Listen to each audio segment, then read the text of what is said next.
ठीक है, तो ये वाला होमवर्क क्वेश्चन था। m और 2m है ना, m और 2m और ये स्प्रिंग कांस्टेंट किया था। तो क्वेश्चन क्या था कि मैक्सिमम एक्सेलेरेशन कितना रहे, मतलब मैक्सिमम एम्पलीट्यूड कितना रहे कि ये ब्लॉक क्या रहे, साथ में रहे ना। तो इस स्प्रिंग ब्लॉक सिस्टम का मैक्सिमम एम्पलीट्यूड कितना हो सकता है कि दोनों ब्लॉक क्या रहे, साथ में रहे। और ये मतलब इनके बीच का कुछ फ्रिक्शन म्यू दे रखा है और ग्राउंड कैसा है, स्मूथ है। तो हम क्या करेंगे कि हमें पता है कि जो ऊपर वाला ब्लॉक चलेगा किसकी वजह से, फ्रिक्शन की वजह से। तो ऊपर वाले ब्लॉक का हम क्या बनाएंगे, एफबीडी बनाएंगे। तो एन ऊपर mg नीचे, फ्रिक्शन फोर्स इधर। और फ्रिक्शन फोर्स क्या होता है, म्यू इनटू एन हो जाएगा। तो यहाँ एन किसके बराबर हो जाएगा, mg की। तो आगे फ्रिक्शन फोर्स आ गया म्यू mg। तो मैं बोल सकता हूँ कि जो मैक्सिमम एक्सेलरेशन ऊपर वाले ब्लॉक का कितना होगा, तो बोलो सर वो हो जाएगा फोर्स डिवाइड बाई मास, यानी friction force divide by mass. तो वो आएगा म्यू जी के बराबर। यानी ऊपर वाले ब्लॉक का मैक्सिमम एक्सेलरेशन कितना हो सकता है, म्यू जी हो सकता है। इसका मतलब यहाँ पर इक्विलिब्रियम है तो यहाँ पर कोई एक्सेलरेशन नहीं है, जब ये आगे जाएगा तो एक्सेलरेशन आएगा। इसका मतलब यहाँ पर मान लो मैक्सिमम एम्पलीट्यूड होगा तो उस समय एक्सेलरेशन कितना होगा, म्यू जी। और हमें पता है कि एसएचएम में मैक्सिमम एक्सेलरेशन कितना होता है, a ओमेगा स्क्वायर, जिसको म्यू जी के बराबर कर देंगे। तो यहाँ से एक वैल्यू आएगी mu G by omega square, जहाँ पर ओमेगा क्या हो जाएगा, एंगुलर फ्रीक्वेंसी, जो की वैल्यू कितनी आएगी, रूट के by total mass. Total mass कितना है, 3m। की वैल्यू यहाँ पुट कर दोगे तो एक वैल्यू आ जाएगी 3 म्यू mg बाई के, है ना। बाकी दूसरा जो क्वेश्चन था क्या था कि अब ये वाला स्प्रिंग कहाँ कनेक्टेड है, ऊपर वाले ब्लॉक से कनेक्टेड है। तो क्या करना, फिर से एफबीडी बनाना, ठीक है। तो जब ऊपर वाले दोनों का एफबीडी बनाना पड़ेगा, तो फिर सॉल्व करोगे तो हो जाएगा, ठीक है। अब आगे चलते हैं ना, ठीक है। तो कल हमने किया था कि इसी क्वेश्चन को किया था, इसका टाइम पीरियड हमने निकाला था किससे, एनर्जी मेथड से। आज क्या करेंगे, ध्यान दो ना, आज क्या करेंगे, इसका टाइम पीरियड निकालेंगे किसमें, फोर्स मेथड से ना। तो इसको हम सॉल्व करेंगे किससे, तो फोर्स मेथड से। हमने कल इसी क्वेश्चन को किससे सॉल्व किया था, एनर्जी मेथड से। तो आज सॉल्व करेंगे फोर्स मेथड से। तो फोर्स मेथड से सॉल्व करने के लिए क्या करेंगे, इसका एफबीडी बनाएंगे ना। इसका क्या बनाएंगे, एफबीडी। इसका अगर एफबीडी बनाए तो क्या कौन कौन से फोर्स एक्ट कर रहे होंगे। सबसे पहले हम क्या करेंगे, इसको इक्विलिब्रियम से थोड़ा सा डिस्प्लेस कर देंगे ना। तो इसका मान लेते हैं इक्विलिब्रियम यहाँ कहीं रहा होगा, यहाँ कहीं इक्विलिब्रियम रहेगा। और इससे हमने क्या कर दिया, x डिस्प्लेस कर दिया, ठीक है ना। अगर x डिस्प्लेस कर देंगे, ठीक है, तो इसमें कौन कौन से फोर्स एक्ट करेंगे। तो अगर आगे डिस्प्लेस कर देंगे तो स्प्रिंग फोर्स किधर लगेगा, पीछे की तरफ, जो कितना होगा k इंटू एक्स। और फ्रिक्शन फोर्स किधर लगेगा, इधर, है ना। और ये क्या करने लगेगा, ये इसके पास एक एक्सेलरेशन आ जाएगा आगे की तरफ, कौन सा एक्सेलरेशन, लीनियर एक्सेलरेशन। और साथ में क्या आएगा, एक घूमेगा तो इसके पास आ जाएगा एक एंगुलर एक्सेलरेशन, एक अल्फा आ जाएगा और एक ए आ जाएगा, ठीक है। अब क्या लगाएंगे, ट्रांसलेशनल मोशन लगाएंगे ना। तो ट्रांसलेशनल मोशन में क्या लिखोगे, तो बोलो सर ये kx minus f equal to mass into acceleration. kx खींच रहा होगा, f रोक रहा होगा, equal to mass into acceleration, ठीक है। ये इक्वेशन फर्स्ट बन गया। और हमें पता है कि जो ये a और, अच्छा इसकी रेडियस कितनी है, r है। a और अल्फा में रिलेशन क्या होगा, तो बोल सकते हो a बराबर क्या होगा, r इंटू अल्फा। ये रोलिंग मोशन की कंडीशन होती है। अब तीसरा इक्वेशन कहाँ से बनाओगे, टॉर्क की इक्वेशन से। कौन सा हमें पता है, नेट टॉर्क बराबर क्या होता है, I इंटू अल्फा। तो टॉर्क कौन प्रोड्यूस करेगा, तो इसके और टॉर्क दिख रहा है ना, इसके वो सेंटर ऑफ मास के वो। तो इसका टॉर्क कितना आएगा फ्रिक्शन का, F इंटू R। और I कितना हो जाएगा, 2/5 mr स्क्वायर। और अल्फा कितना लिख देंगे, a/r। तो यहाँ से एक r से r कैंसिल, r से कैंसिल। तो F की वैल्यू कितनी आ गई, 2/5 ma। Equation number 2। अब 1 और 2 को सॉल्व कर लो ना। तो बाई इक्वेशन 1 एंड 2 ये वैल्यू उठा के यहाँ डाल दो ना। तो यहाँ जाएगा kx, f की यहाँ क्या रखना है, 2/5 ma इक्वल टू ma। तो kx कितना आ गया, 2/5 ma प्लस ma। तो जाएगा kx बराबर 7/5 ma। तो यहाँ से a कितना आ गया, बोलो a की वैल्यू कितनी आ गई, 5k/7m इंटू एक्स। तो ये हमारा क्या बन गया, ओमेगा स्क्वायर। तो यहाँ से बोलोगे सर ओमेगा की वैल्यू आ गई रूट 5k/7m। तो टाइम पीरियड क्या हो जाएगा, 2 पाई बाई ओमेगा, यानी कि 2 पाई √7m/5k, ठीक है। तो इतना ही अपन ने वहां पर प्रूफ किया था ना, एनर्जी मेथड में सेम ही आंसर आया था ना, तो ऐसे कर लेंगे ना,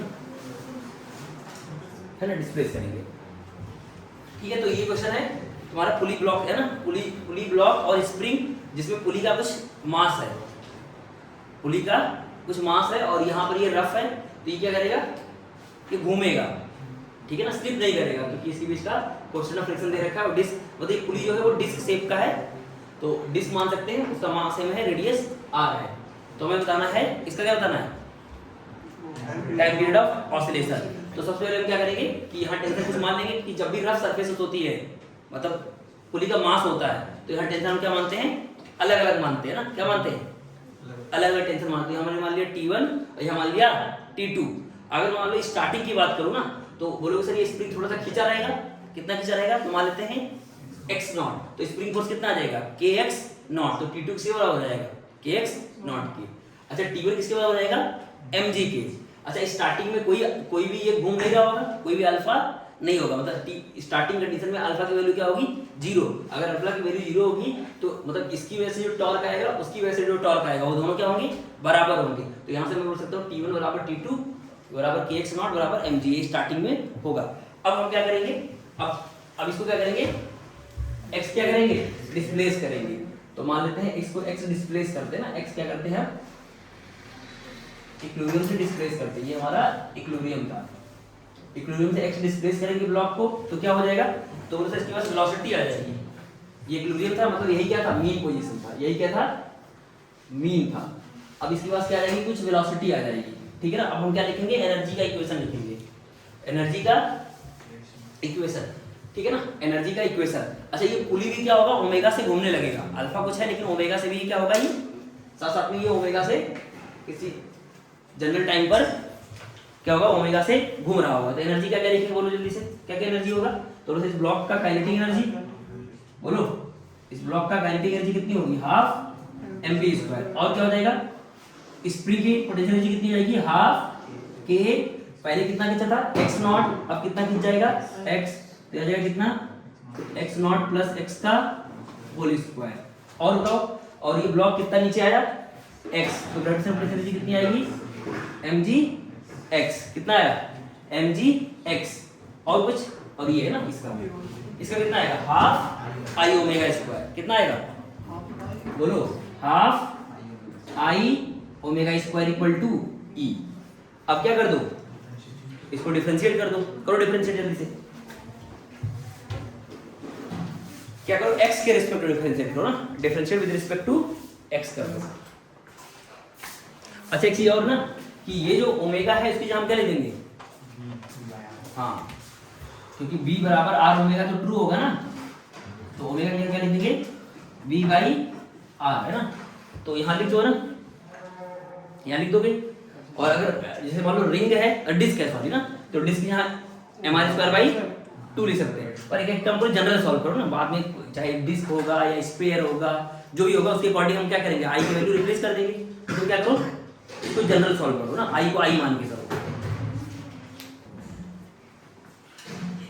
ध्यान देना, यहाँ पर अपने पास क्या दे रखा है, एक बार फिर रिपीट कर रहा हूँ, देखो ध्यान से ना, क्या दे रखा है, एक डिस्क है, मतलब एक पुली है, कुछ इसका मास है जो कि डिस्क शेप का है, मास m, रेडियस r, ठीक है। और यहाँ पर एक ब्लॉक कनेक्टेड है और ये एक स्प्रिंग है, ठीक है ना। अभी तक हमने पढ़ा था कि इसका कोई मास नहीं रहता था, तो आराम से कर लेते थे। अब इसका कुछ क्या है, मास है, और यहाँ इनके बीच का मतलब जो स्प्रिंग है और जो पुली है उनके बीच का फ्रिक्शन कुछ है, जिससे कि इसमें स्लिपिंग नहीं होगा, मतलब ये साथ में घूमेगा भी। तो हम क्या मान लेते हैं कि जब भी क्या होता है, पुली का मास होता है और ये सरफेस रफ होती है, तो यहाँ का टेंशन क्या होता है, बराबर होता है। अच्छा स्टार्टिंग में ये स्प्रिंग खींचा होगा, तो मैंने मान लिया x0 खींचा होगा, तो इसका तो स्प्रिंग फोर्स कितना होगा, kx0, तो T2 किसके बराबर हो जाएगा, T2 हो जाएगा x0 के, है ना, kx0 के, और T1 होगा mg के बराबर, ठीक है, T1 होगा mg के बराबर, ठीक है ना। तो T2 आया kx0 के बराबर और T1 आ गया mg के बराबर। लेकिन अगर मैं T बराबर 0 की बात करूँ, स्टार्टिंग में इसमें कोई अल्फा नहीं होगा, कोई अल्फा नहीं होगा, तो बोलो सर इसका टॉर्क और इसका टॉर्क, मतलब T1 और T2 का टॉर्क बराबर होंगे, इसलिए T1 T2 क्या हो जाएगा, बराबर हो जाएगा, T1 T2 क्या हो जाएगा, बराबर। तो यहाँ से बोल सकते हैं T1 बराबर T2 बराबर kx0 बराबर mg। अब क्या करेंगे, अब इस ब्लॉक को क्या करते हैं, हल्का सा क्या करते हैं, डिस्प्लेस करते हैं ये इक्विलिब्रियम था, इसको हल्का सा डिस्प्लेस करेंगे तो मान लेते हैं इसकी वेलोसिटी कितनी हो जाएगी b। उस समय ये पुली मान लो ओमेगा से घूमने लगेगा और स्प्रिंग कितना खींच जाएगा, तो बोल अगर ये x नीचे आया तो स्प्रिंग और कितना खींच जाएगा x। ठीक है ना। अब हम लिखेंगे इंस्टेंटेनियस एनर्जी। तो इस ब्लॉक का काइनेटिक एनर्जी कितनी हो जाएगी, हाफ mv स्क्वायर। स्प्रिंग की काइनेटिक एनर्जी कितनी हो जाएगी, स्प्रिंग का एनर्जी कितना हो जाएगा, हाफ k। कितना खींचा हुआ, तो पहले कितना था x नॉट खींचा था और बाद में कितना हो जाएगा x, तो हो जाएगा half k x not plus x का होल स्क्वायर। अच्छा ये ब्लॉक और कितने नीचे आया इक्विलिब्रियम से, x नीचे आया, तो ग्रेविटी का वर्क कितना हो जाएगा माइनस का mg x। और ये पुली मतलब ये पुली घूम रहा होगा तो ये क्या हो जाएगा, इसका kinetic energy half I omega square equal to E. और हमें पता है कि मतलब ये स्लिपिंग नहीं हो रहा तो b बराबर r ओमेगा होगा, तो ओमेगा हो जाएगा b बाई r। अब हम क्या करेंगे, differentiate with respect to x कर देंगे, तो हाफ तो हाफ ही रहेगा, m ही रहेगा, इसका हो जाएगा 2b और फिर d का फिर से dv बाई dx। ऐसे ही हाफ के वही रहेगा, फिर यहाँ पर लगाओगे तो आएगा 2 times x not plus x, फिर अंदर वाले का फिर से डिफरेंशिएशन, तो x नॉट का तो 0 हो जाएगा कांस्टेंट है और x का क्या हो जाएगा 1, और फिर यहाँ mj से करोगे तो mg और x का क्या हो जाएगा 1। और इसकी जगह हमने क्या कर दिया, ओमेगा की जगह लिख दिया b स्क्वायर बाई r, है ना। तो थोड़ा सॉल्व करके ये आया। अब half I by r square क्या है, कांस्टेंट है, इसका हो जाएगा 2b dy बाई dx। अब b dy बाई dx को हमने क्या डाल दिया, a डाल दिया। ठीक है ना। तो इसको सॉल्व करो तो आ जाएगा ma और ये आ जाएगा सॉल्व करके 2 कट जाएगा तो आ जाएगा x नॉट और ये आ जाएगा प्लस kx और ये माइनस का mg और ये आ जाएगा ia by r square equal to 0। और ये क्या है, स्टार्टिंग में बराबर ही थे तो ये क्या हो जाएगा, कैंसिल हो जाएगा। ठीक है ना। अब हम क्या करेंगे, ये a और a साथ में लेंगे तो a की वैल्यू आएगी m plus i by r square और kx को उधर लेके जाएंगे तो माइनस kx। ठीक है ना। तो a की वैल्यू आ जाएगी minus k upon m plus i by r square into x। तो ये जो होगा वो क्या कहलाएगा, ओमेगा स्क्वायर। इसको कंपेयर कर लेंगे माइनस ओमेगा स्क्वायर से, तो ओमेगा की वैल्यू आ गई, तो tan हो जाएगा 2 पाई बाई ओमेगा, तो tan क्या आ जाएगा 2 pi under root m plus i by r square into k। अब डिस्क है तो डिस्क यहाँ i की जगह क्या लिखोगे, m r स्क्वायर बाई 2। अगर कुछ और होता तो उसके अकॉर्डिंग मोमेंट ऑफ इनर्शिया लिखते। तो ये क्या है, मोमेंट ऑफ इनर्शिया, ये क्या है ना, मोमेंट ऑफ इनर्शिया। ठीक है। तो ये एनर्जी वेक्टर से हमने इसको सॉल्व कर दिया ना। तो आगे बढ़ते ना। ठीक है। तो ये क्वेश्चन है, डिस्क है, मास m है, रेडियस r है, ये दो वाल के बीच में ऐसे एक स्प्रिंग लगे हुए हैं और बीच में क्या है, डिस्क है और इसके एक्सल से कनेक्टेड है। ठीक है। और मतलब ये जो नीचे का सरफेस है वो रफ है, इनफ रफ है कि जिससे क्या होगा, स्लिपिंग नहीं होगा, मतलब रोलिंग होगा। ठीक है। तो हमें क्या करना है, पहले बताना है इसका एंगुलर फ्रीक्वेंसी, मतलब इसको जब एक्स डिस्प्लेस करेंगे तो ये क्या करेगा, ऑसिलेट करेगा। ये क्या करेगा, ऑसिलेट करेगा। तो हमें बताना है angular frequency of oscillation of centre of mass of disc. दूसरा बताना है net force on disc at a distance x from mean position. जब ये मतलब एक डिस्टेंस पे होगा तो उस समय कितना नेट फोर्स लग रहा होगा। और अगला क्वेश्चन क्या है कि इसकी डिस्क की मतलब मैक्सिमम वैल्यू कितनी हो सकती है जिससे क्या हो, ये ऑसिलेट करे बिना स्लिपिंग के। मतलब मान लेते हैं इसकी मैक्सिमम वेलोसिटी कितनी हो सकती है जिससे क्या करिए, ऑसिलेट करे बिना स्लिपिंग के। तो ये क्वेश्चन है होमवर्क। और एक और चीज रहेगा, क्या चीज, विदाउट स्लिपिंग। हाँ, यहाँ पर विदाउट स्लिपिंग, यहाँ सही कर लेना, यहाँ पर है विदाउट स्लिपिंग। ठीक है। और एक और टॉपिक रहेगा, मतलब इसको आधा पेज के लिए छोड़ देना, non ideal spring. Non ideal spring तो मतलब इसमें क्या होगा, इस नॉन आइडियल स्प्रिंग में क्या होगा, स्प्रिंग हैविंग मास, है ना, स्प्रिंग हैविंग मास, मतलब स्प्रिंग का कुछ मास होगा। ठीक है ना। तो कुछ मतलब इस टाइप का सिस्टम रहेगा, ये स्प्रिंग ब्लॉक सिस्टम रहेगा। ये मास m है और स्प्रिंग का मास कितना है, मान लेते हैं ms है, मास ऑफ स्प्रिंग ms है। तो इसका भी हमें टाइम पीरियड ऑफ ऑसिलेशन निकालना ना, जब ये ऑसिलेट करेगा तो इसका टाइम पीरियड ऑफ ऑसिलेशन निकालना है। ठीक है। तो इसका भी क्या निकालना है, find time period of small oscillation. ठीक है ना। तो इसके लिए आधा पेज छोड़ देना और ये होमवर्क क्वेश्चन है।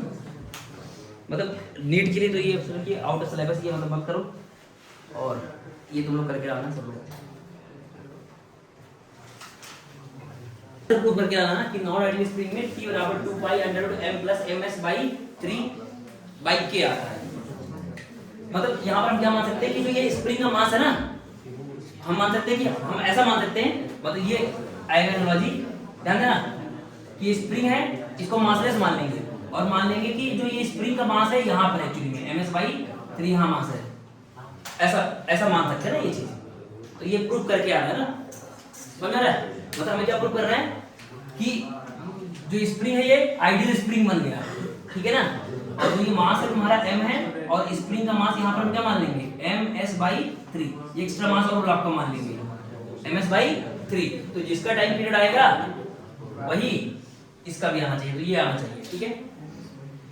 हाँ ms बाई 3 मतलब m स्प्रिंग डिवाइड बाई 3, मतलब हम क्या मान सकते हैं कि स्प्रिंग का पूरा मास कहाँ मान ले, इस पे मान ले, कितना मान ले ms बाई 3। तो इतना आंसर आएगा, तो हम इसको इफेक्टिव ये मान सकते हैं कि एक क्या है आइडियल स्प्रिंग लगा है जिसका स्प्रिंग कांस्टेंट क्या है k है, उससे मास कितना अटैच है m प्लस ms बाई 3, तो ये टाइम पीरियड आएगा, तो ये प्रूव करना है ना, ठीक है। और ये क्वेश्चंस एनर्जी मेथड सॉल्व करना ना।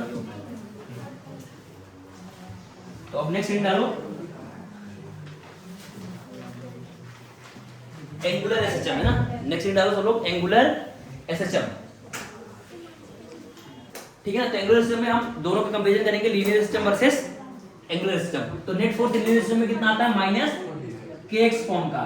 फिर क्या करते हैं इसको, ये रिस्टोरिंग फोर्स रहता है ना, ये क्या रहता है, किस नेचर का रहता है रिस्टोरिंग, ठीक है ना। फिर हम क्या निकालते हैं बोलो, a निकालते हैं ना, इसके लिए लिखते हैं ma equal to minus kx। तो a की वैल्यू जाती थी माइनस के k by m into x. फिर इसको कंपेयर करते थे किससे, हाँ a equal to minus omega square x से, ठीक है ना। तो यहाँ से ओमेगा की वैल्यू कितनी आती थी रूट k बाई m, और टाइम पीरियड आता है 2 पाई बाई ओमेगा आता था। अच्छा इसका डिफरेंशियल इक्वेशन क्या था, डिफरेंशियल इक्वेशन क्या था, तो ये इसलिए लिख सकते हो क्या m, इसलिए लिख सकते हो d2x बाई dt स्क्वायर, और इधर आ जाएगा प्लस kx इक्वल टू 0। ये हमारा डिफरेंशियल इक्वेशन था, और इसमें पोजीशन का जो इसका सॉल्यूशन आया था, मतलब इक्वेशन जो आए थे x इक्वल टू क्या आया था a sin omega t plus 5, और b क्या आया था बोले जैसे a omega cos omega t plus 5, और a कितना आया था minus a omega square sine omega t plus 5, ये सब सॉल्व करके आया था। तो ऐसे ही हमारा क्या होगा एंगुलर सिस्टम में, एंगुलर सिस्टम में हम क्या निकालेंगे नेट टॉर्क निकालेंगे, क्या निकालेंगे, क्या निकालेंगे नेट टॉर्क। ध्यान दो यहाँ पर जैसे हमने निकाला था नेट फोर्स, यहाँ क्या निकालेंगे नेट टॉर्क, क्या निकालेंगे नेट टॉर्क, और उसको प्रोपोर्शनल निकालेंगे माइनस के थीटा की, माइनस के थीटा, जहां थीटा क्या है एंगुलर डिस्प्लेसमेंट, क्या है एंगुलर डिस्प्लेसमेंट। ये क्या था लीनियर डिस्प्लेसमेंट था ना, x क्या था लीनियर डिस्प्लेसमेंट था। फिर यहां से ये हमारा आ गया रीस्टोरिंग टॉर्क, ये क्या हो जाएगा रीस्टोरिंग टॉर्क। अब क्या निकालेंगे नेट टॉर्क क्या होता है I इंटू अल्फा, है ना, नेट टॉर्क बराबर क्या होता है I इंटू अल्फा, पढ़ा कि नहीं, नेट टॉर्क बराबर I इंटू अल्फा, I होता है मोमेंट ऑफ इनर्शिया, और माइनस का k थीटा, तो अल्फा कितना हो जाएगा minus k by I into theta, ठीक है। तो इसको कंपेयर कैसे करोगे स्टैंडर्ड इक्वेशन से, तो इसका स्टैंडर्ड इक्वेशन क्या होगा alpha equal to minus omega square theta, दोनों कंपेयर करोगे तो यहां से ओमेगा की वैल्यू कितनी आ जाएगी k बाई आई, तो टाइम पीरियड क्या हो जाएगा 2 पाई बाई ओमेगा, तो i बाई k, है ना, ये था 2 पाई बाई ओमेगा, तो 2 pi under root i by k, जहां पर i क्या है i क्या है where i is moment of inertia, है ना। जिसके अबाउट वो घूम रहा होगा ना, मतलब ऑसिलेट कर रहा होगा, मोमेंट ऑफ इनर्शिया अबाउट जो हिंज होगा या फिर जिस पॉइंट पे होगा, ठीक है। तो इसका डिफरेंशियल इक्वेशन क्या आएगा, बोलो इसका डिफरेंशियल इक्वेशन क्या आएगा, बोलो इसका डिफरेंशियल इक्वेशन क्या आएगा। तो यहाँ लिखोगे आई d2 theta by dt square plus के थीटा इक्वल टू 0 है ना। तो ये आ जाएगा तुम्हारा डिफरेंशियल इक्वेशन। अच्छा इसका वो कितना आएगा, अच्छा आई को अगर मैं इधर लेके चला जाऊँ ना तो मतलब ये आ जाएगा ना, क्या आ जाएगा d2 theta by dt square plus k by I into theta equal to 0 ना। अच्छा इसका कितना आएगा वो थीटा यहाँ जैसे हम पोजीशन निकालते हैं, यहाँ क्या निकालेंगे एंगुलर मतलब डिस्प्लेसमेंट निकालेंगे ना, एंगुलर डिस्प्लेसमेंट। तो क्या आ जाएगा थीटा बराबर थीटा नॉट, यहाँ ए था एम्पलीट्यूड था, ए क्या था एम्पलीट्यूड, और यहाँ पर थीटा नॉट क्या हो जाएगा एम्पलीट्यूड हो जाएगा। तो थीटा नॉट क्या हो जाएगा sine omega T plus phi. ऐसे ही ओमेगा क्या हो जाएगा ओमेगा नॉट, बोलो हाँ यहाँ थीटा नॉट हो जाएगा ओमेगा इक्वल टू, अरे ए ओमेगा क्या हो जाएगा ओमेगा नॉट आ जाएगा ना। तो यहाँ क्या आ जाएगा थीटा नॉट ओमेगा आ जाएगा ना ओमेगा। तो इसको बोल सकते हैं क्या ओमेगा नॉट, इसको क्या बोल सकते हैं थीटा नॉट इनटू ओमेगा क्या बोल सकते हैं। जैसे यहाँ पर देखो ना ए ओमेगा क्या हो रहा है मैक्सिमम वेलोसिटी, ठीक है ना। तो ये आ जाएगा और यहाँ क्या आ जाएगा cos omega T plus phi, ऐसे ही ये वाला ना लिख लो। ये अब क्या करते हैं कैसी, हाँ अरे ये ऐसा। तो ये हमारा हो गया एंगुलर सिस्टम और ये हो गया लीनियर सिस्टम ना। अब हम बात करते हैं इसका। अच्छा जो काम यहाँ पर फोर्स करता था वो यहाँ पर क्या करेगा टॉर्क करेगा, जो यहाँ मास करता था यहाँ कौन करेगा मोमेंट ऑफ इनर्शिया, ठीक है। और जो यहाँ x था वहां क्या हो जाएगा थीटा, जो यहाँ a था वहां क्या हो जाएगा अल्फा। ये चीज समझ में आता है, ठीक है ना। तो अब हम पढ़ेंगे क्या सिंपल पेंडुलम पढ़ेंगे, चीज लिख लोगे ना, मतलब अल्फा a था यहाँ पर माइनस ओमेगा स्क्वायर है, तो यहाँ आ जाएगा alpha minus omega square theta, और बाकी सारा differential equation velocity force torque के है ना, फोर्स टॉर्क इक्विवेलेंट, जो फोर्स करना था टॉर्क करेगा a अल्फा थीटा x मतलब x थीटा। तो ये सारी चीज तुम्हें पता होना चाहिए ना, लिख लो जल्दी से। नेक्स्ट टॉपिक है क्या सिंपल पेंडुलम।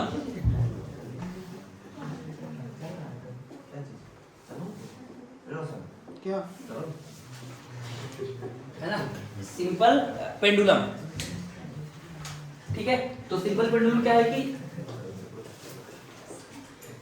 ये मान लो सीलिंग है और यहां से हमने क्या किया एक स्ट्रिंग लिया, इससे मास लटका दिया ना, भारी सा मास, इसको बोलते हैं बॉब है ना, क्या बोलते हैं बॉब, ठीक है ना। तो इसको हम क्या करेंगे थोड़ा सा किसी एंगल तक लेके जाएंगे ना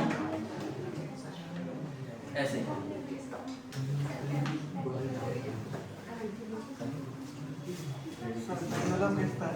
क्या क्या लिखा पेंडुलम है ना, नहीं ये नहीं वहाँ पे पेंडुलम लिख जैसा नाम होगा, ठीक है। तो ये यहाँ से यहाँ पहुंचेगा, यहाँ से यहाँ पहुंचेगा ना, तो ये क्या करेगा इसी के अबाउट क्या करेगा ऑसिलेट करेगा, और ये तुम्हारा क्या है हिंज पॉइंट है ना जहाँ पर ये है, और ये कुछ एंगल थीटा बना रहा है, ठीक है ना, कुछ एंगल क्या बना रहा है थीटा बना रहा है। अब सुनो ध्यान से, जो भी इसमें एसएचएम होगा वो थीटा की वैल्यू क्या होगी बहुत कम होनी चाहिए ना, थीटा बहुत कम होना चाहिए। तो थीटा मतलब स्मॉल होना चाहिए, थीटा की वैल्यू क्या होनी चाहिए स्मॉल, मतलब लेस देन 10 डिग्री। ज्यादा होगा तब वो एसएचएम नहीं प्रूव होगा ना, वही कहता हूं ना फॉर स्मॉल थीटा ना, नहीं वो एसएचएम नहीं होगा, वही बताता हूं। एसएचएम होने के लिए क्या होना चाहिए कि जो टॉर्क होगा थीटा के क्या होना चाहिए प्रोपोर्शनल होना चाहिए। टॉर्क कैसा होना चाहिए रीस्टोरिंग होना चाहिए, और एंगुलर डिस्प्लेसमेंट के क्या होना चाहिए प्रोपोर्शनल होना चाहिए, तब होता है एसएचएम। जिसे बोलते हैं कि एसएचएम होने के लिए क्या होता है फोर्स डिस्प्लेसमेंट के प्रोपोर्शनल होना चाहिए, और फोर्स कैसा होना चाहिए रीस्टोरिंग होना चाहिए। ऐसे ही टॉर्क क्या होना चाहिए थीटा के प्रोपोर्शनल होना चाहिए। अगर बड़ा एंगल होगा तब ये प्रोपोर्शनल नहीं आएगा, उसको करते दिखाते हैं ना। तो सबसे पहले क्या करेंगे, इसका एफबीडी बनाएंगे ना। क्या करेंगे, इस पोजीशन पे मतलब किसी थीटा पर इसका हम क्या बनाएंगे, इसका एफबीडी बनाएंगे ना, फ्री बॉडी डायग्राम बनाएंगे ना।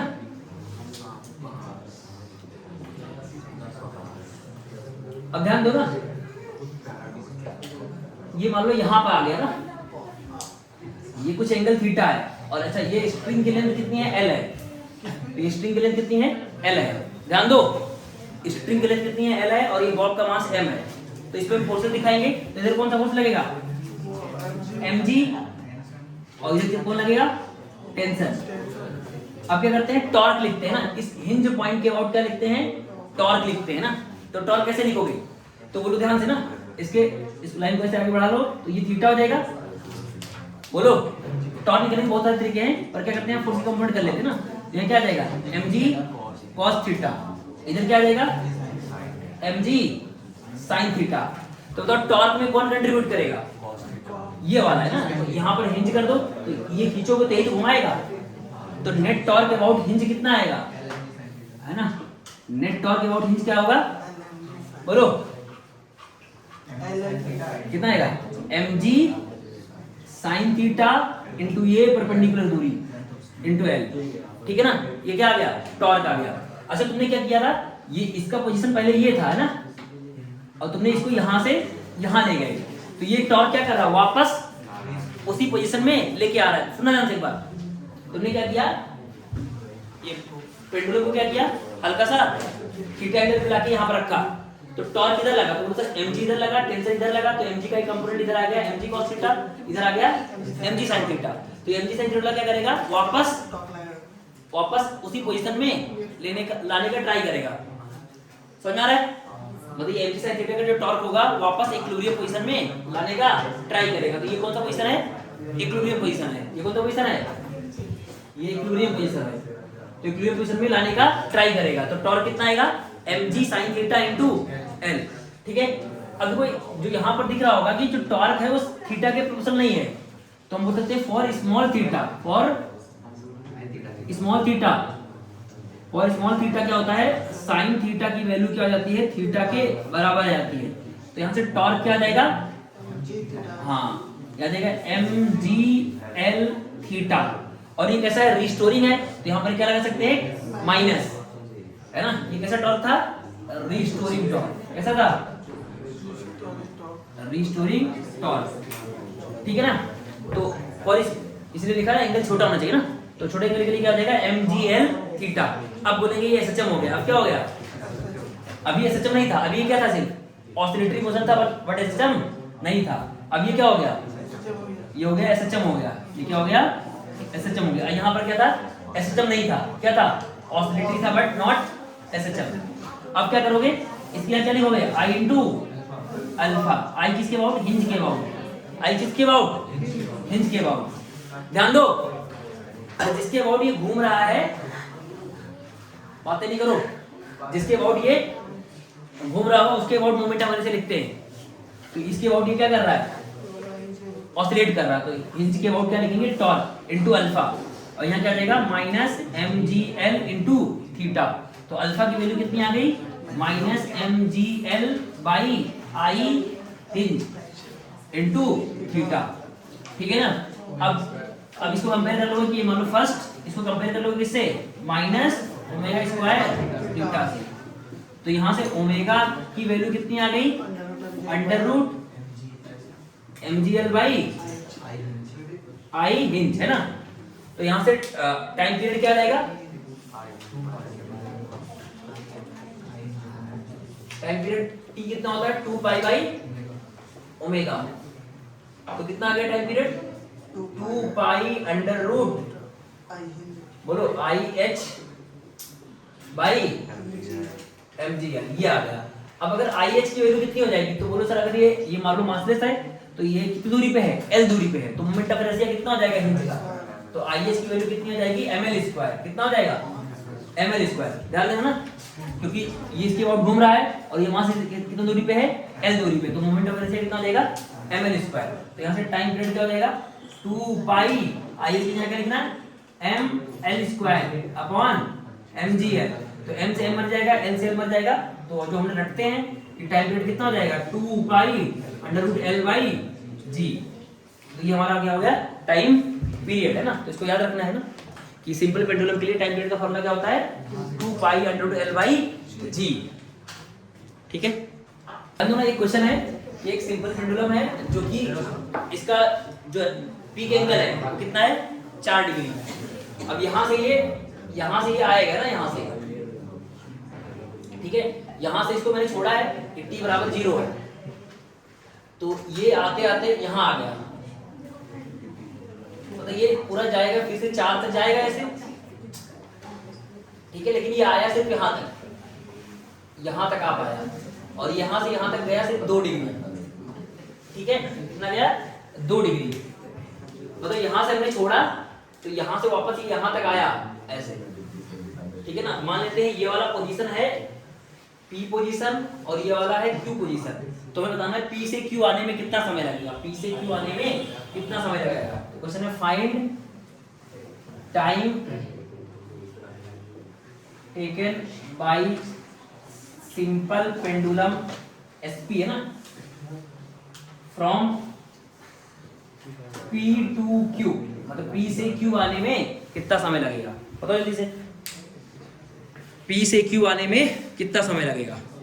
ठीक है, तो यहाँ पर एक नोट लिखना कि पेंडुलम का जो टाइम पीरियड है वो मास के क्या है इंडिपेंडेंट है, मतलब मास अगर तुम डबल या 4 गुना कुछ भी कर दोगे तो टाइम पीरियड में कोई फर्क नहीं पड़ेगा सिंपल पेंडुलम का। हाँ, लेंथ के क्या है, लेंथ के रूट के डायरेक्टली है, तो ऐसे क्वेश्चंस आएंगे ना कि लेंथ को 4 गुना कर दिया तो टाइम पीरियड कितना हो जाएगा, तो 2 टाइम्स हो जाएगा, यानी कि L और ग्रेविटी पे डिपेंड कर रहा है ना, मास पे डिपेंड नहीं कर रहा। तो इसी को लिख देना कि मास की क्या है इंडिपेंडेंट है ना। तो ऐसा नहीं होगा कि यहाँ पर मास तुम 10 केजी या 20 केजी कर दोगे तो टाइम पीरियड में फर्क पड़ेगा ना, टाइम पीरियड क्या रहेगा जो था वही रहेगा, ठीक है ना। अगली क्वेश्चन ट्राई करो सब लोग, फिर क्वेश्चन और मैं लिख रहा हूँ।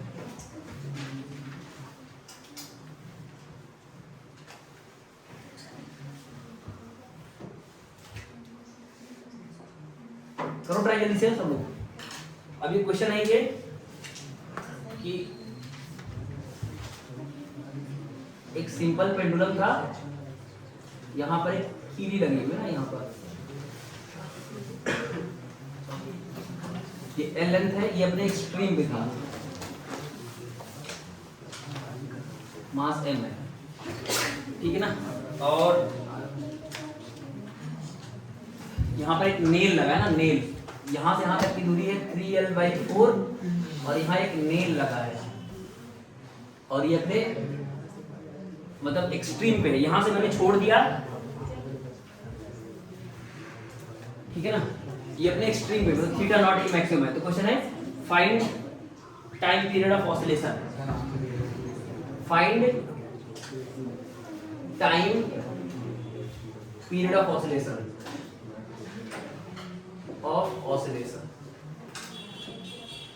ठीक है। इसका कितना है आंसर, कितना आएगा T/3, इसका आंसर कितना आएगा T/3 और T कितना है 2 पाई अंडर L बाई जी। अरे सिंपल है, देखो ध्यान से ना, इसको करने के 2 तरीके हैं, एक तो फेजर से कर सकते हो, देखा ध्यान से फेजर से, मान लो मेथड 1, अरे ऐसे बना लो ना, बोलो सर ये पहले कहाँ था, अरे पहले कहाँ था एक्सट्रीम पे, कहाँ था एक्सट्रीम पे, मतलब प्लस A पे था, प्लस A पे था, तो यहाँ पे होगा, और ये फिर देखो आया कहाँ आया मीन की तरफ, तो ये आएगा तो ये एंगल चलेगा यहाँ पहुंचेगा, और फिर कितना और आगे गया, इसका मतलब कहाँ तक गया, तो इसका मतलब इसका जो एम्पलीट्यूड है एक्चुअली वो कितना है 4 डिग्री है ना, तो यहाँ पर ये माइनस है ना, तो इसका मतलब यहाँ से फिर यहाँ पहुंचा यानी कि A/2 तक आया, अरे कहाँ तक गया देखो ना, यहाँ से गया, तो इसको क्या मान लो 4 डिग्री क्या मान लो एक इक्विवेलेंट है, तो और ये 2 डिग्री किसके बराबर होगा A/2 के, तो इसका मतलब यहाँ से चला यहाँ तक पहुंचा, तो इसका मतलब यहाँ तक पहुंचा, तो इसका मतलब कितना एंगल चला, ये एंगल ना, ये एंगल, तो एंगल निकाल लेंगे कितना एंगल आएगा, तो बोलो सर ये कितना आएगा, ये सोचो ये A/2 है और ये क्या है A है, तो ये कितना बनेगा 30 है ना, कितना आएगा 30 आएगा कि 60 आएगा? कितना आएगा? ऊपर वाला 60 आएगा। ये आएगा, ये 30 आएगा ना शायद? नहीं वो 60 आएगा। कितना आएगा? अरे ये आएगा शायद 60 है ना? ये कितना आएगा? अरे यार ये A है, ये 60 आएगा ना यार ये। अरे A cos 60 A/2 होता है, तो इसका मतलब ये 30 आएगा। ये एंगल कितना आएगा? 30। टोटल कितना हो गया? 120। कितना हुआ? अरे देखो ना ये A है, ये A/2 है, तो cos लगाओगे ना कि सर cos, अगर मान लेते, चलो इसको थीटा मान लेते हैं ना, तो cos थीटा क्या होता है? Base by hypotenuse. बेस कितना है? A/2। हाइपोटेन्यूज कितना है? A। तो कितना आ गया? 1/2। थीटा कितना आ गया? 60 हो गया। तो ये 60 से कितना होगा? 30, और ये पूरा कितना है? 90। तो टोटल कितना हो जाएगा? 120। यानी टोटल कितना एंगल घुमा? 120। तो ये एंगल कितना आ जाएगा? 120। तो यानी 120 मतलब कितना हुआ? 120 डिग्री मतलब कितना हुआ? 2π/3।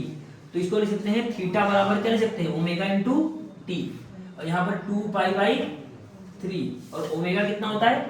2π/कैपिटल टी। तो यहाँ से टी कितना आ जाएगा? t/3। और टी कितना होता है? टी कितना होता है? 2π√L/g।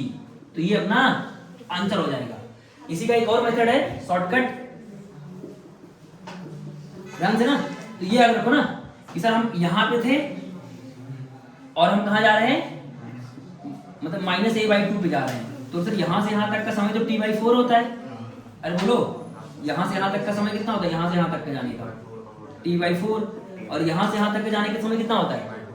t/12। तो इसका तो टोटल समय कितना हो जाएगा? t/4 plus t/12। तो जोड़ोगे तो कितना आ जाएगा? t/3। वो वहां से वापस जाके नहीं, इधर ही बदला रहा है। हाँ बस ये दे रखा ना, यहाँ से यहाँ आया नहीं है ना, ये दे रखा ना, यहाँ से यहाँ थोड़ा, फिर यहाँ तक गया। यहाँ पे 1/3 होगा सर। क्या चीज? 2 करके नीचे 2π से पहले, नीचे सबसे नीचे 2π से पहले। हाँ यहाँ से, हाँ वहाँ पे 1/3 होगा।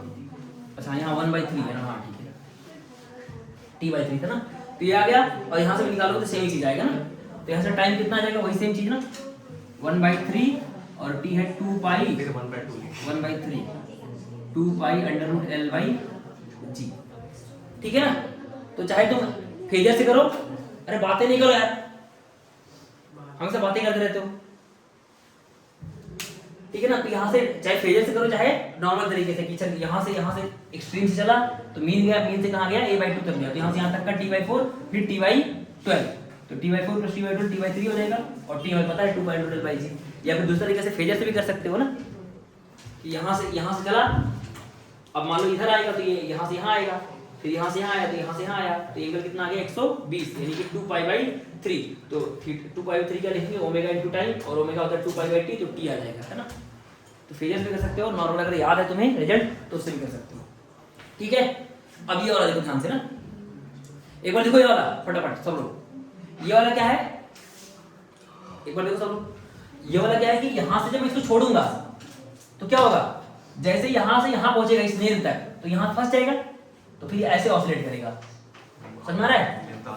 इसका मतलब लेंथ क्या हो गया? तो बोलोगे सर 3L/4 था, तो L/4 हो जाएगा, यानी यहाँ जब आएगा तो लेंथ कितना हो जाएगा? L/4। तो ऐसे करके ऐसे ऑसिलेट करेगा, और जब यहाँ से निकलेगा तो पूरा L लेंथ में ऑसिलेट करेगा। तो टाइम पीरियड कितना हो जाएगा? तो बोलो सर टाइम पीरियड इतना हो जाएगा, देखो से कुछ ऐसा होगा ना। बोलो सर ये नेल हो गया आपका, तो बोलो सर यहाँ से यहाँ तक तो ठीक है, बढ़िया से किया, यहाँ से यहाँ तक। तो बोलो सर ये t/4, उधर t1/4, और इधर भी t1/4। लेकिन जब यहाँ पहुंचेगा, कहाँ पहुंचेगा? यहाँ, तो अब ये इसमें ऑसिलेट करेगा, किसमें? इस वाले में ना, समझा ना? ऐसे करके ऐसे, फिर ऐसे, तो ये लेंथ कितना आ जाएगा? तो 3L/4 से कितना आ जाएगा? L/4।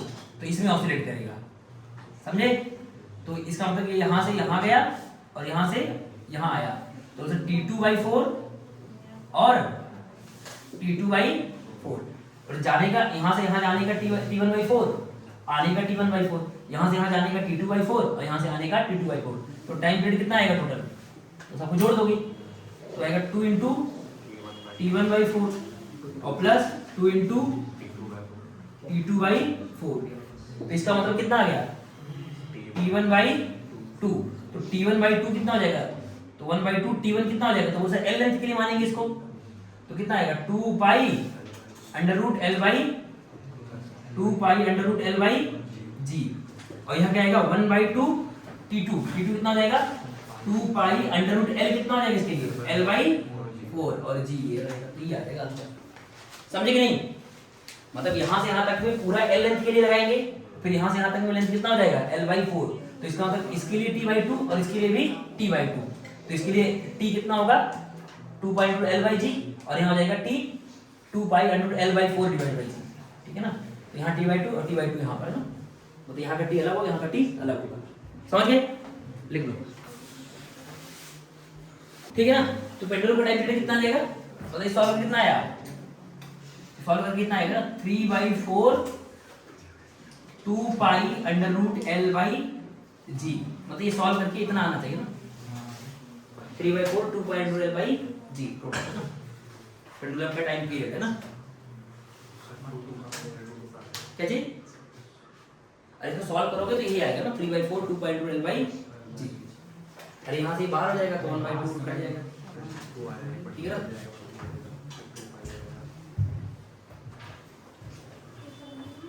ठीक है, नेक्स्ट क्वेश्चन करते हैं, ये लिख लिया होगा ना सबने,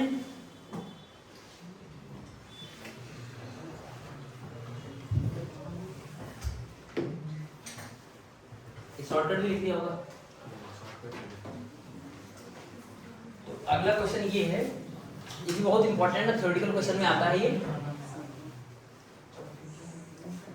ध्यान दे रहा, ऐसा है, ये लेंथ L है और यहां मान लो एक ग्लास है ना, एक ग्लास है,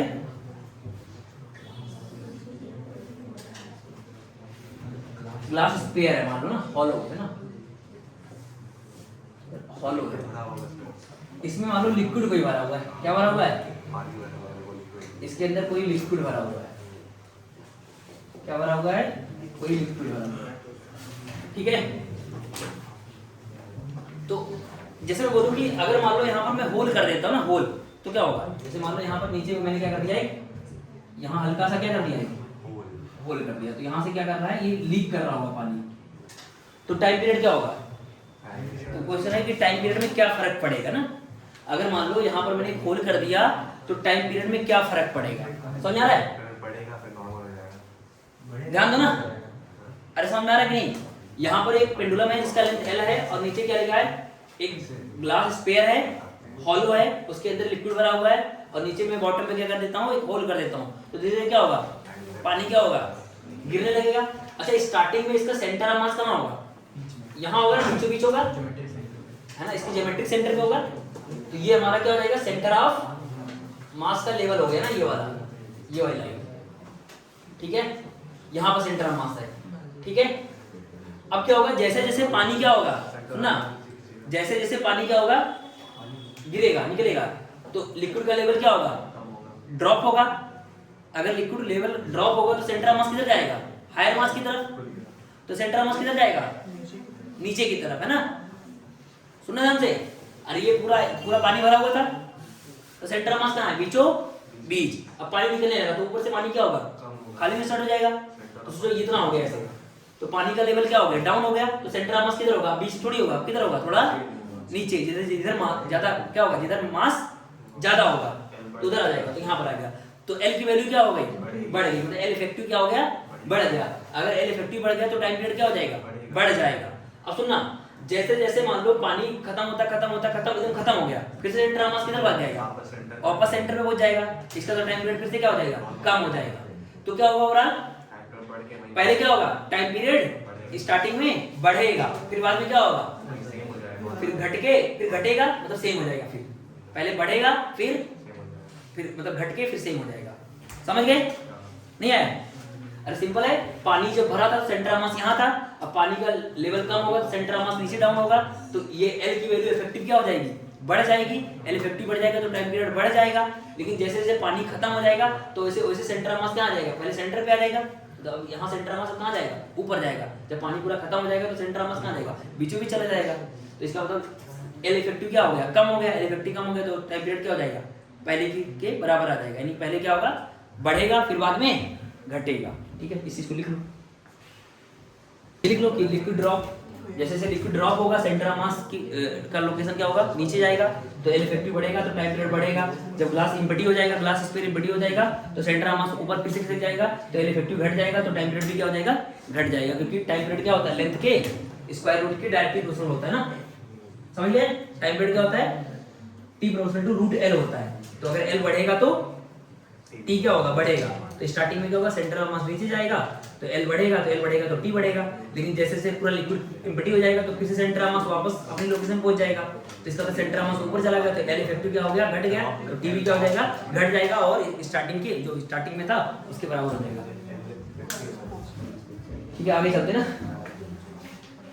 ठीक है, तो ये क्वेश्चन है, ये है तुम्हारा मेन क्वेश्चन, एक पेंडुलम है, उसको हमने बीटा एंगल पे रख के यहाँ छोड़ा है, और यहाँ पर क्या है, एक वॉल है जो कि क्या है, अल्फा एंगल पे है। ध्यान देना सब लोग, ये तुम्हारा क्या है, वर्टिकल लाइन, मतलब यही मेन पोजीशन है। तो पेंडुलम को हमने क्या किया है, बीटा एंगल पे ले जाके यहाँ से रिलीज किया गया, और इधर साइड क्या है, अल्फा एंगल पर क्या है, वॉल है। तो ये क्या करेगा, पेंडुलम इससे कोलाइड करेगा, पेंडुलम क्या करेगा, इससे कोलाइड करेगा। तो कोलिजन हमने क्या मान रहे हैं, इलास्टिक कोलिजन मान रहे हैं, मतलब ई की वैल्यू 1, मतलब जितने स्पीड से इससे टकराएगा उसी से ये वापस आ जाएगा। ठीक है ना, ये एंगल कितना है, बीटा, ये है अल्फा। तो क्वेश्चन क्या है, find time period of oscillation, find time period of oscillation. इसमें केस नंबर 1 है, इफ, पहला है if alpha greater than beta, alpha क्या है, बीटा से ज्यादा है। दूसरा क्या है, if alpha less than beta. ठीक है ना, पहला क्या है, अल्फा क्या है, बीटा से ज्यादा है, दूसरा क्या है, अल्फा बीटा से कम है। तो अगर मैं केस 1 की बात करूं ना, केस 1 के लिए, फर्स्ट के लिए, तो टाइम पीरियड कितना हो जाएगा, तो बोलो सर आप बीटा से छोड़ रहे हो, ध्यान देना, बीटा से छोड़ रहे हो, तो वापस यहाँ कितना एंगल जाएगा, देखो ध्यान से,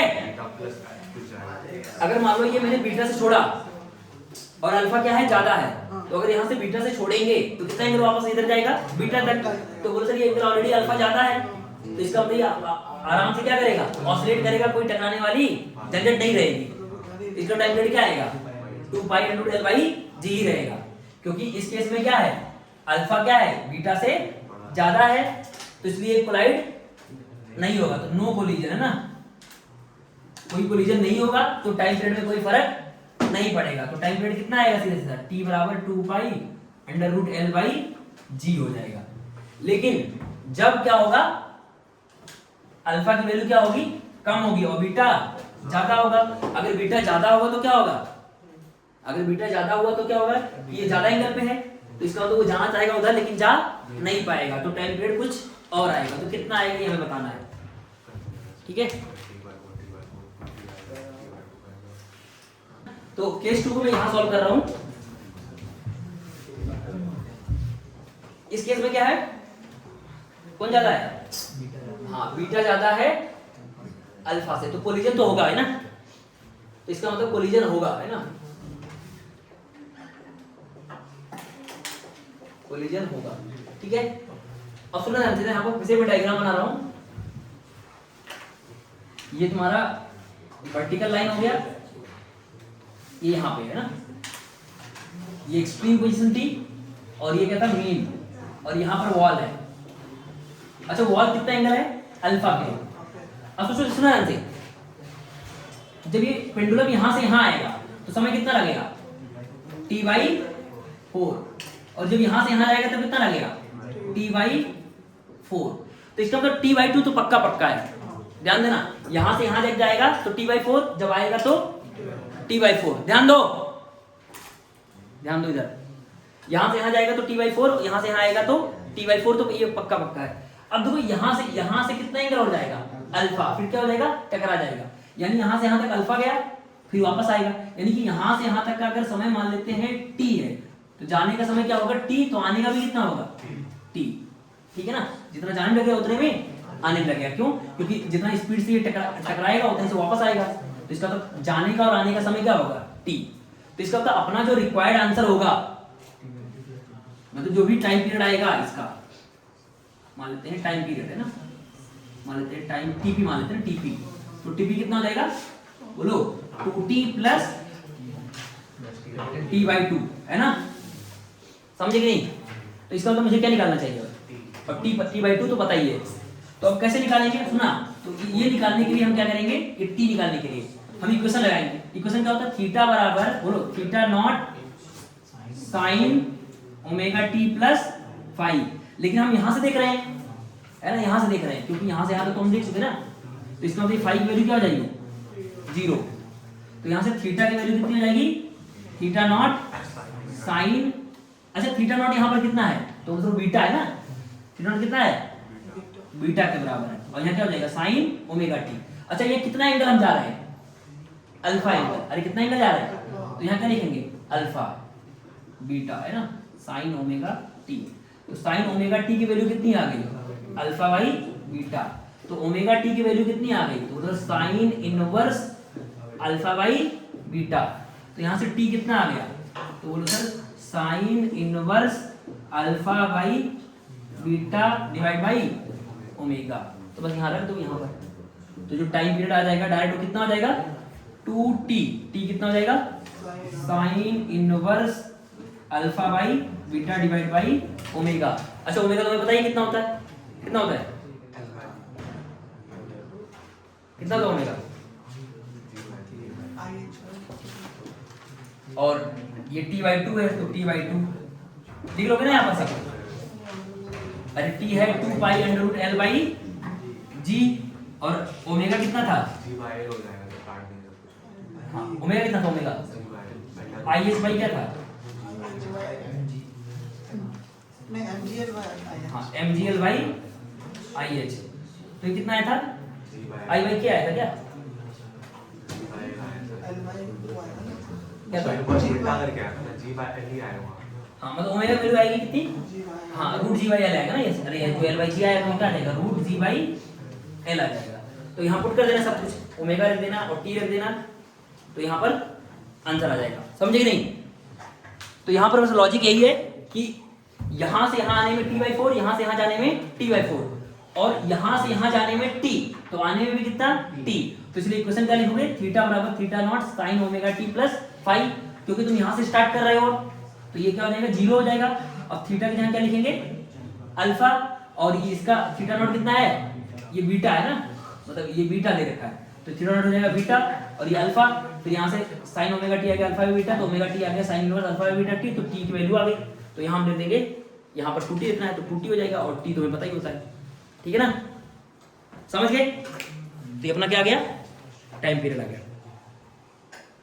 करोगे तो ये कुछ आ जाएगा ना pi root L by G plus 2 root L by G sine inverse alpha by beta, ठीक है ना, अगर चाहो तो रूट एल बाई जी और कॉमन ले लो तो छोटा थोड़ा दिखेगा आंसर,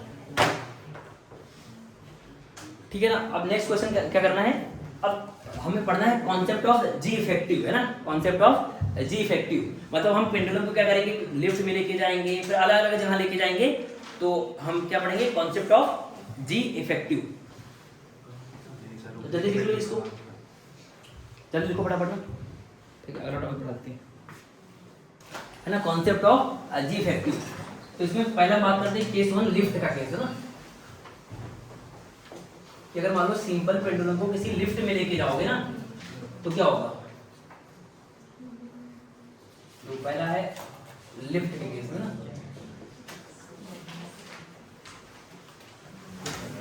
ध्यान दो ना, इसकी सीलिंग से मैंने एक सिंपल पेंडुलम बांध दिया ऐसे करके एल लेंथ का, ठीक है, अब ये लिफ्ट क्या कर रहा है एक्सेलरेट कर रहा है, लिफ्ट क्या कर रहा है, लिफ्ट के पास क्या है एक्सेलरेशन है। अब सुनना यहाँ पर दो तीन चीजें ना, पहला कि अगर मान लो एक्सेलरेशन 0 हो, एक्सेलरेशन क्या हो 0 हो, इसका मतलब ये कांस्टेंट वेलोसिटी से ऊपर जाए या फिर नीचे जाए, इसका मतलब v इसका क्या है लिफ्ट का कांस्टेंट है, तो टाइम पीरियड में क्या रहेगा, टाइम पीरियड क्या रहेगा सेम ही रहेगा ना, कितना रहेगा 2 pi under root L by g ही रहेगा। अब अगर मान लो a की वैल्यू, अगर a की वैल्यू ऊपर की तरफ हो, a की तरफ हो, ध्यान देना, अगर लिफ्ट a से एक्सेलरेट करेगा तो होगा क्या, जी स्यूडो फोर्स क्या लगता है, अगर कोई चीज एक्सीलरेटिंग ऊपर लगता है एक्सीलरेशन, तो स्यूडो फोर्स किधर लगता है, नीचे लगता है। तो जी इफेक्टिव क्या आता है, जी प्लस ए हो जाता है। तो इस केस में जी इफेक्टिव कितना आ जाएगा, जी इफेक्टिव कितना हो जाएगा, जी प्लस ए हो जाता है। तो टाइम पीरियड क्या आ जाएगा, यहाँ पर जी इफेक्टिव आ जाएगा ना, तो इसका मतलब टाइम पीरियड जो होगा वो 2 pi under root l upon g effective हो जाएगा। और जहां पर जी इफेक्टिव इस केस में कितना आ जाएगा, जी प्लस ए हो जाएगा। तो यहाँ पर जी प्लस ए डाल देना। अगर ये लिफ्ट मान लो नीचे की तरफ एक्सीलरेट कर रहा होगा, नीचे की तरफ, तो इस केस में जी इफेक्टिव कितना हो जाएगा, जी इफेक्टिव क्या हो जाएगा, जी माइनस ए।